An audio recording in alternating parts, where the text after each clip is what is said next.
क्या हुआ जब चालू प्लेन में 20,000 फीट ऊंचाई से 10 टन सोने की चोरी हो गई। तो आज की ये मूवी इस स्टोरी से स्टार्ट होती है। तो मूवी स्टार्ट होती है वेनिस से, जहां हमें एक नीलामी कर्मी देखने को मिलता है जो कीमती चीजों की नीलामी कर रहा था। और वहां पे बहुत से अमीर लोग मुंह पे मास्क पहने बैठे हुए थे। और यही पे एंट्री होती है मूवी के मेन कैरेक्टर साइरस की, जो असल में बहुत शातिर चोर था। उसने कई सारी चोरियां की होती है और यहाँ पर भी वो चोरी का प्लान कर चुका था। और वो यहाँ अपनी टीम के साथ आया था, जिसमें थी पायलट कमीला, लॉक मास्टर मैग्नस जो किसी भी मुश्किल ताले को मात्र 10 सेकंड में तोड़ सकता था। उसके अलावा मीसुन हैकर, इंजीनियर लुक और बड़ी उम्र वाला डेंटन जो साइरस की हर चोरी में शामिल होता था। और वो यहाँ भी साइरस के साथ इस हॉल में आया था। और यहाँ पर बहुत सारे कैमरा भी थे, जिसे एक पुलिस ऑफिसर एबी चेक कर रही थी। और जैसे ही वो साइरस को देखती है, वो अपनी टीम को अलर्ट कर देती है और कहती है जैसे ही वो चोरी करेगा उसे हम पकड़ लेंगे। और फिर हमें एक महंगी पेंटिंग दिखाई जाती है, जिसके बाद नीलामी शुरू हो जाती है और फिर पेंटिंग 2 करोड़ में बिक जाती है। और वहीं पे साइरस के साथी पेंटिंग को चुरा कर बेच भी देते हैं। जिसके बाद नीलामी में बारी आती है खास चीज की, जिसका नाम NFT था और जिसे बनाने वाला क्रिएटर अपना नेम रिवील नहीं करना चाहता था। तो वो अपने फेस पे मास्क लगा के आता है और इस NFT में बहुत सारे कैमरा थे और वो वीडियो रिकॉर्ड करके बहुत अच्छी तरह से एडिटिंग करके देता है। और फिर बोली स्टार्ट होती है, पर तभी वहाँ हैकर अपना काम करती है। वो एक बटन दबा के लिफ्ट कहती है, जिस कारण वहाँ लाइट बंद हो जाती है और धमाके होने लगते हैं और सभी लोग यहाँ वहाँ भागने लगते हैं। और वहीं पे साइरस बोली लगा के वो NFT खरीद लेता है और NFT के मालिक को भी अपने साथ आने को बोलता है। और फिर वो लोग एक स्पीड बोट में बैठ के जाने लगते हैं, पर तभी उनके पीछे पुलिस भी लग जाती है। पर वहीं पे साइरस के लोगों ने पानी में बैरियर खड़े कर दिए, जिस कारण पुलिस वहीं पीछे रह जाती है। और फिर साइरस और उनके साथी बड़ी याट में पहुंच जाते हैं, जिसके बाद वो सभी पार्टी करते हैं। और वही दूसरी ओर एबी पार्टी की कैमरा की रिकॉर्डिंग चेक करती होती है। तो उससे वहां साइरस की टीम का एक बंदा डेंटन मिल जाता है और वो उसे पकड़ लेती है। वही दूसरी ओर पता चलता है कि NFT की कीमत अब ब्लैक मार्केट में दुगनी हो गई है। और फिर साइरस NFT के मालिक को बताता है अभी NFT की कीमत ब्लैक मार्केट में बहुत ज्यादा है और उसने उसे $20 लाख में बेचा है और उसमें से वो थोड़ा हिस्सा वो उसको भी देगा। और फिर वहीं पे एबी डेंटन से साइरस के बारे में पूछती है, पर वो उल्टे सीधे जवाब दे रहा था।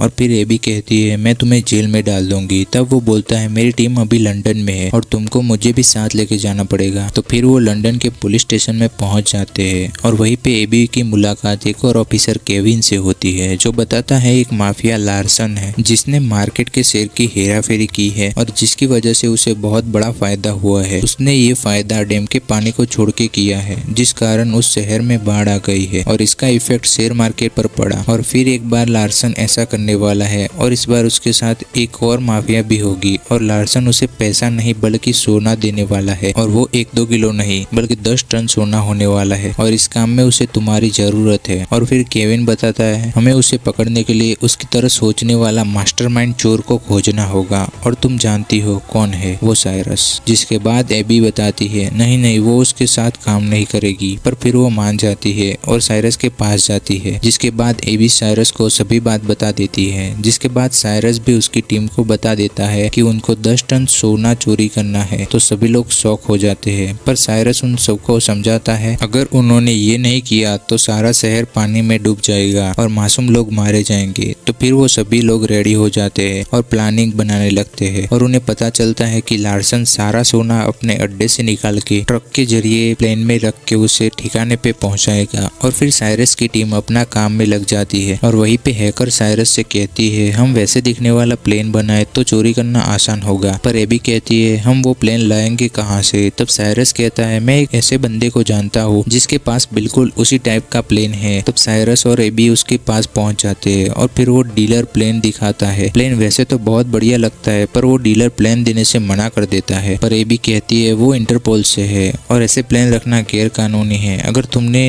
हमें नहीं दिया तो तुम्हें जेल भी जाना पड़ सकता है। तो फिर वो डीलर मान जाता है और फिर वो लोग सोचते हैं कि अब सोने की हेरा फेरी कैसे करेंगे बिना रडार में दिखे। तब हैकर बताती है कि प्लेन के नीचे दूसरे प्लेन को भी उड़ा सकते हैं और उसमें एक खास तरह की मशीन लगानी पड़ेगी, जिस कारण फिर जब प्लेन नीचे होगा तो रडार में बस एक ही प्लेन दिखेगा। पर प्लेन के नीचे आने से पहले रडार में 2 प्लेन दिखेंगे। तो वो कहती है कि उन्हें कंट्रोल रूम में अपना आदमी बिठाना पड़ेगा। तब साइरस और एबी एयरपोर्ट पे पहुंच जाते हैं और एबी कहती है मैं एक दोस्त को जानती हूँ जो हमारा काम करेगा। तब वो दोनों उसके पास जाते हैं और एबी उससे बात बताती है पर वो ना कहता है। पर तभी साइरस कहता है कि वो उसे 10 लाख देगा तो वो फटाक से हाँ बोल देता है। जिसके बाद टीम के लोग प्लेन को कलर करने लगते हैं और हैकर PSI मशीन बनाने लगती है जो सिग्नल की हेराफेरी करने में यूज होगी। तो वो बना भी देती है पर वो बहुत बड़ी थी तो एबी हैकर को छोटे हिस्सों में डिवाइड करने को बोलती है। फिर वो अलग पार्ट्स में डिवाइड कर देती है और फिर वो दिन आ जाता है और उनमें से साइरस और एबी बिजनेस क्लास में बैठे हुए थे और दूसरे लोग इकोनॉमी क्लास में बैठे थे ताकि टीम के सभी लोग फैल जाए और नजर रख सके। फिर उन्हें पता चलता है कि लार्सन के 3 गुंडे बिजनेस क्लास में और 2 गुंडे इकोनॉमी क्लास में बैठे हैं जबकि सबसे नीचे था 10 टन सोना। और फिर साइरस की टीम तैयार हो जाती है और हैकर बताती है उसने सारा कैमरा हैक कर दिया है। और फिर लॉक मास्टर ने अपने हिस्से की PSI मशीन बाथरूम में लगा भी दी थी और उनकी टीम का एक बंदा डर गया था तो वो नहीं आया था जिस कारण उसके हिस्से का काम अब एबी को करना पड़ा था। तो वो वहाँ बिजनेस क्लास के बाथरूम में जाके PSI मशीन ऑन करके लगाने ही वाली होती है कि तभी एक झटके के कारण PSI मशीन नीचे गिर जाती है और उसके पार्ट्स निकल जाते हैं। और उसी टाइम लार्सन का गुंडा वॉशरूम में आने वाला था कि तभी साइरस आ जाता है और फिर वो दोनों मशीन को जोड़ने लगते हैं और फिर वहाँ लगा भी देते हैं। और फिर कैमिला प्लेन लेके निकल पड़ती है और उसका प्लेन उसकी टीम के प्लेन के नीचे ले जाने लगती है और वो PSI एक्टिवेट होने का इंतजार भी करती है ताकि दोनों प्लेन का सिग्नल एक ही जाए। पर अभी एयरपोर्ट के कंट्रोल रूम में 2 प्लेन के सिग्नल जाते हैं जिस कारण एयरपोर्ट ऑफिसर की साथी कहती है हमें ऊपर खबर करनी चाहिए। पर वो ऑफिसर कहता है वो तकनीकी खराबी के कारण हुआ होगा। फिर वो उसे अपनी बातों में उलझा के रखता है और वहीं पे PSI मशीन एक्टिवेट हो जाती है और अब रडार में एक ही प्लेन के सिग्नल दिखता है। तब ऑफिसर कहता है देखो अब ठीक हो गया ना। फिर वही प्लेन में लॉक मास्टर नीचे पहुंच जाता है जहां सोना था। फिर वो अपनी मशीन को तिजोरी पे रख के तोड़ने की कोशिश करने लगता है पर उसी टाइम गुंडों को शक होने लगता है तो वो सोने के पास जाने लगते हैं। पर तभी साइरस को जब बात का पता चलता है तो वो उन गुंडों से फाइट करने लगता है जिस कारण प्लेन में झटके लगने लगते हैं जिसे देख पायलट प्लेन की इमरजेंसी लैंड करने की बात कंट्रोल रूम में करता है। पर एबी का दोस्त बोलता है कि मौसम खराब है तो आपको प्लेन को पास के रनवे पे उतारना होगा। पर यहाँ का रनवे बहुत छोटा था जिस कारण प्लेन को लैंड करने में काफी मुश्किल होती है। पर आखिर वो लैंड हो जाता है और साइरस की साथी भी अपना प्लेन वहाँ लैंड करवा दिया। जिसके बाद लार्सन को भी पता चल जाता है कि उसका प्लेन हाईजैक हो गया है क्योंकि उसे जहाँ लैंड होना था वहाँ नहीं हुआ था। फिर वो अपने गुंडों कॉल लगाता है और कहता है जिसने प्लेन हाईजैक करने की कोशिश की है उन सभी को मार दो या मेरे पास लेके आओ। तो वहीं पे लॉक मास्टर साइरस से माफी मांगता है और कहता है मुझे माफ कर दो मैं ताला नहीं तोड़ पाया। तो फिर वो गुंडे साइरस और उसकी टीम को लेके लार्सन के पास ले जाने लगते हैं और वहीं दूसरी ओर लार्सन के पास वो माफिया भी आ जाती है और उसे भी ये न्यूज मिल गई होती है कि जिस प्लेन से सोना आने वाला था वो प्लेन हाईजैक हो गया है। तो लार्सन उसे समझाता है मेरे लोगों ने प्लेन को अपने कंट्रोल में ले लिया है और यहीं पे सोना लेके आ रहे हैं। तो वहीं पे प्लेन में लड़ाई भी हो रही थी जिस कारण PSI मशीन के हिस्से टूट जाते हैं जिस कारण रडार में 2 प्लेन के सिग्नल दिख रहे होते हैं। तब गवर्नमेंट 2 फाइटर प्लेन को भेज देती है हमला करने के लिए और ये कमीला एयरपोर्ट पे लिख देती है ये प्लेन हॉस्टेज से बड़ा है तो फाइटर प्लेन हमला नहीं करते। और फिर ये प्लेन लैंड होता है लार्सन के ग्राउंड में और वो लार्सन के आलीशान घर को बर्बाद करते हुए आगे बढ़ता है। जिसके बाद प्लेन टकराता है और सारा सोना बाहर निकल जाता है और ये देख माफिया लार्स से कहती है अब ये डील कैंसिल और मैं ये सोना भी ले लूंगी। तो लार्सन अपनी गन निकालता है और माफिया को शूट करके मार देता है और फिर वहीं पे पुलिस भी आ जाती है और वो लार्सन को पकड़ने लगती है। तभी लार्सन कहता है ये मेरा घर है और ये लोग यहाँ आए थे उस माफिया से डील करने और इन्होंने ही माफिया औरत को मारा है। तो यही पे साइरस अपना दिमाग लगाता है